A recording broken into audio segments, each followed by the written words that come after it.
पर मैया पार्वती भी तैयार हो रही है। और जैसे मैया पार्वती तैयार हो रही हैं, भोलेनाथ ने कहा कहां को तैयार हो रही, कहां को तैयार हो रही हो?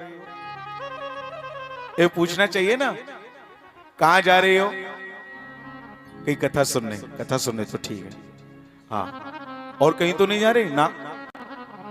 ऐसे ही भोलेनाथ ने मैया पार्वती से पूछा कहां जा रही, सच समर करके। मैया बोली कुछ नहीं, थोड़ा एक निमंत्रण आया था, उसी निमंत्रण में जा रहे हैं। भोलेनाथ ने कहा निमंत्रण आया था और हमें पता तक नहीं है निमंत्रण आया था। भोलेनाथ ने जैसे इतना कहा तो मैया कहती है इसलिए आपको पता नहीं है कि निमंत्रण हमारे नाम से आया था।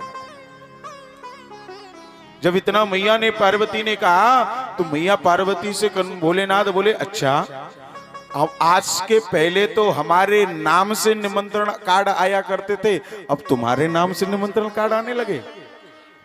बोले महाराज, मैया पार्वती बोली महाराज एक कलयुग है, और कलयुग में क्या हुआ ना, ये जो आरक्षण सरकारों ने दे रखा है, 50% आरक्षण दे रखा है महिलाओं का, इसलिए अब कार्ड में जो राशन कार्ड भी बनते हैं ना, मुखिया का नाम महिलाओं के नाम से बनता है।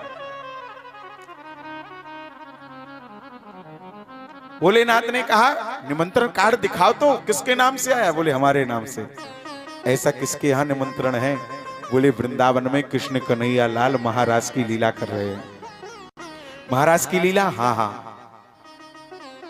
उस महाराज की लीला में हम जा रहे हैं और हमारे नाम से ही निमंत्रण कार्ड आया है। भोलेनाथ ने कहा जब तुम जा रही हो तो हम भी चलेंगे, जा रही हो तो हम भी चलेंगे। मैया पार्वती कहती ना, वहां किसी पुरुष को प्रवेश नहीं है, वहां कोई पुरुष नहीं जा सकता है, सब स्त्रियां ही स्त्रियां जा सकती है। भोलेनाथ ने कहा क्यों नहीं जा सकता है? बोले महाराज तुम्हें समझ में नहीं आएगा, महिलाओं का बुलगुआ जो होता है ना, महिला ही उसमें जाती हैं, उसमें पुरुष थोड़ी जाते हैं। अब लग भले ही जाएं भोलेनाथ की तरह, लेकिन उनका कोई काम नहीं रहता है। ऐसे ही महाराज जब मैया पार्वती ने मना किया तो भोलेनाथ कहते हैं जब हम नहीं जाएंगे तुम्हारे साथ तो तुम्हें भी हम नहीं जाने देंगे। जब इतना कहा कि तुम्हें भी नहीं जाने देंगे, अब तो मैया पार्वती कर्म को ठोके, हे भगवान हो गई रासलीला, अब हम नहीं देख पाएंगे महाराज की लीला, वहां सब संपन्न हो जाएगा, हम यहीं विदे रहेंगे। प्रार्थना करते हैं भोलेनाथ से, प्रभु हमें जाने दो जाने दो जाने दो। भोलेनाथ कहते हैं नहीं, हम भी साथ चलेंगे, हम भी साथ चलेंगे। मैया ने कहा वहां गोपियां ही जाती हैं, स्त्रियां ही जाती हैं, तो भोलेनाथ ने कहा तो मुझे भी बना दो स्त्री, मैं भी बन जाऊंगा गोपी। मैया पार्वती बोली हे भगवान, इतना सुंदर स्वरूप दिया है आदमी का, व्यक्ति का, मनुष्य का, मानव का, और तुम स्त्री बन रहे हो? बोले हाँ हाँ, प्रभु के पास जाना है तो स्त्री भी बनकर जाना पड़े तो उसमें कोई संकोच नहीं होगा, हम वहां जाना चाहेंगे। मैया पार्वती मना करते हैं, लेकिन भोलेनाथ कहते हैं अब तो मैं सच के स्त्री बनकर ही चलूंगा, स्त्री बनकर के चलूंगा। भगवान मैया पार्वती जल्दी जल्दी अपने लहंगा चुनरी लाई, और लहंगा चुनरी दे करके बोलो जल्दी पहनो इनको। अब भगवान के जटा जूट हैं तो उनको बांधा, बढ़िया जूड़ा बनाया, और जूड़े बनाकर गजला लगाया, बहुत बड़े हैं, इतना बड़ा हो गया हमारा जूड़ा। और जैसे इतना बड़ा जूड़ा हुआ, लहंगा चुनरी पहनी, अब भगवान तो हैं बहुत लंबे, मैया पार्वती हैं छोटी सी, वो तो यहाँ उनके कंधों तक आती हैं। जैसे ही भोलेनाथ ने लहंगा पहना तो भोलेनाथ के घुटुअन तक आ रहा, सच्ची मैया बताए रहे, घुटुअन तक आया। और जैसे घुटुअन तक आया तो मैया पार्वती बोली देखो प्रभु ये तो तुम्हारे घुटुअन तक आया। बोले एक काम करो, सिलाई मशीन रखी है, दूसरा लहंगा लाओ, सिलन डाल दो, जल्दी सिल दो हो जाएंगे, लंबा हो जाएगा। दो सिल करके महाराज जैसे ही थोड़ा और ऊंचा हुआ, और जैसे ही ऊंचा हुआ तो उसी समय कहा बोले मैया पार्वती बोलो ये भी तब भी ऊंचा है। भोलेनाथ ने कहा बना रहने दो ऊंचा, आजकल में पता नहीं इतने रोड में गड्ढे हो गए हैं, पता नहीं किस गड्ढे में कीचड़ भरा होगा, पानी भरा होगा, तो पानी अगर लहंगा लंबा होगा तो आजकल लहंगा देखते हैं ना आप लोग कितना लथुड़ता जाता है, नीचे फैलता जाता है, रास्ता साफ करते जाता है। भोलेनाथ ने कहा अगर गड्ढा भी होगा तो लहंगा को ऊपर करके, हम ऊपर नहीं करना पड़ेगा, अपने आप सीधे सीधे चलते जाना होगा, इसलिए इसकी चिंता मत करो।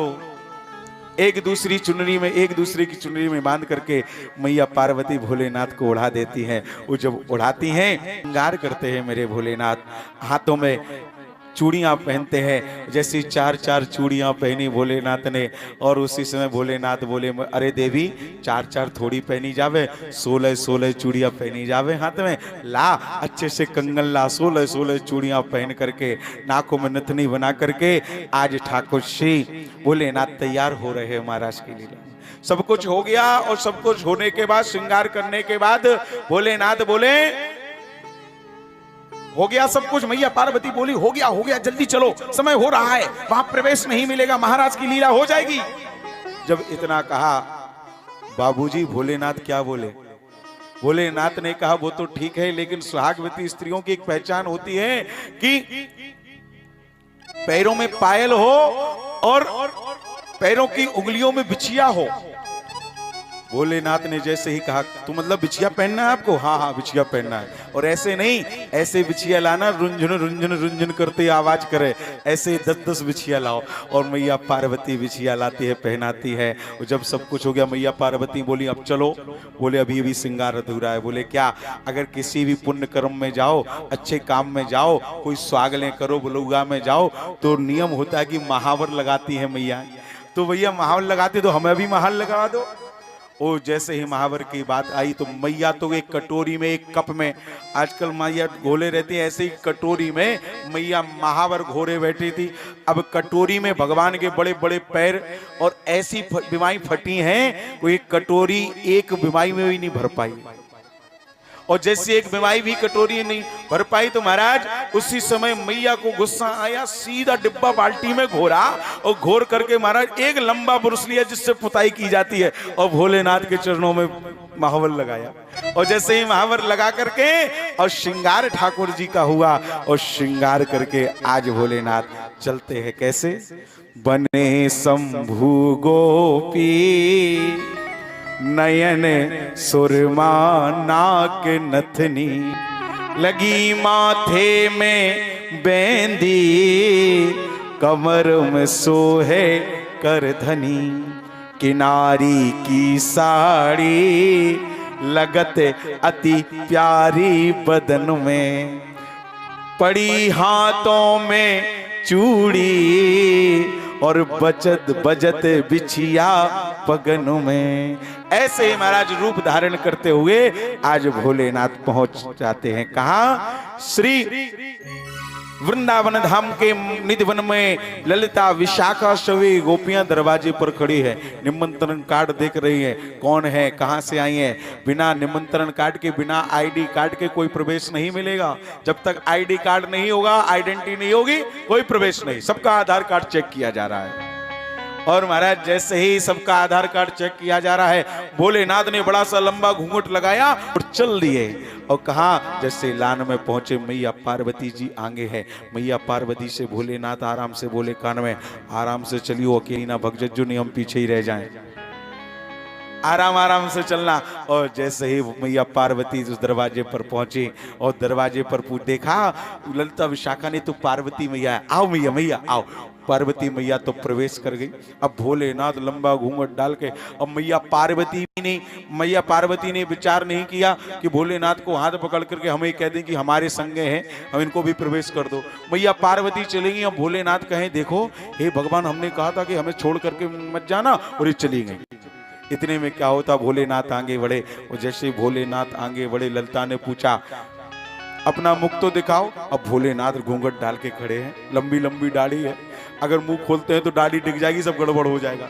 लंबी लंबी दाढ़ी है। और उसी समय भोलेनाथ से पूछा क्या बात है, मुंह क्यों नहीं खोल रही हो? एक गोपी बोली हमें लगता है इसको सुनाई कम देता है। अरे तो बताओ भैया कौन हो, किनके घर की हो? और जैसे ही कहा कि उस गोपी ने किनके घर की हो, भोलेनाथ को एक झटका सा लगा, हम किनके घर की हैं? हम ही तो किनके घर के हैं, उन्हीं के घर के हैं जो हमें निकल गई। ऐसा मन में सोचा, ओ धक्का सा लगा, हमसे पूछ रही किनके घर की हैं। अब भोलेनाथ चुप हो गए, अगर बोलते हैं तो सब गड़बड़ हो जाएगा। और जब प्रभु से पूछा क्या बात है, कौन हो, कहां से आई हो, नाम बताओ।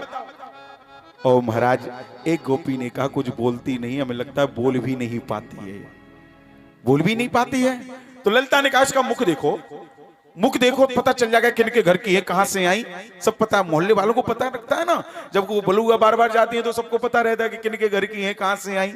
और जैसे ही ललिता गोपी गई और घूंघट उठाने वाली थी, और जैसे ही घूंघट उठाने का समय आया, और उसी समय बाबूजी भोलेनाथ ने सोचा अगर हम पकड़े गए तो फिर गड़बड़ हो जाएगा, हमारी दाढ़ी पकड़ी जाएगी, घूंघट उठाया। तो भोलेनाथ ऐसे खड़े थे, अब सीधे खड़े हो गए, और जैसे ही सीधे खड़े हुए तो भोलेनाथ की लंबी लंबी दाढ़ी, अब तो वो ललिता सामने इतनी रहे, और जैसे ही भोलेनाथ सीधे खड़े हुए तो लंबी लंबी भोलेनाथ की दाढ़ी सीधी ललिता के मुंह पर, और ललिता चिल्ला पड़ी, ए कन्हैया, अरे कन्हैया, ये डाड़ा वाली गोपी आई है, डाड़ा वाली गोपी। और जैसे ही डाड़ा वाली गोपी की बात सुनी, भोलेनाथ की को देखा, और उसी समय कन्हैया समझ गए और कोई नहीं है डाड़ा वाली गोपी, डाड़ा वाली गोपी तो मेरी श्याम भोलेनाथ है, मेरे कृष्ण शिव शंकर नाथ है, मेरे महादेव हैं। और उसी समय पहुंच जाते हैं कन्हैया भोलेनाथ के पास, और भोलेनाथ के हाथों को पकड़कर इतनी जोर से चक्कर लगाते हैं, इतनी जोर से चक्कर लगाते हैं कि भगवान जो लहंगा चुनरी आदि पहने थे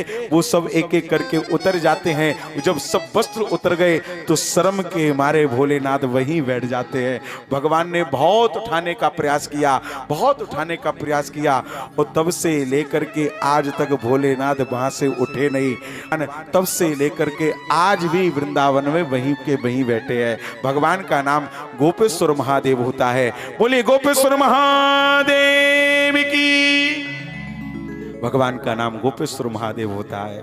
एक दिना भोले भंडारी बन करके ब्रज नारी वृंदावन आ गए।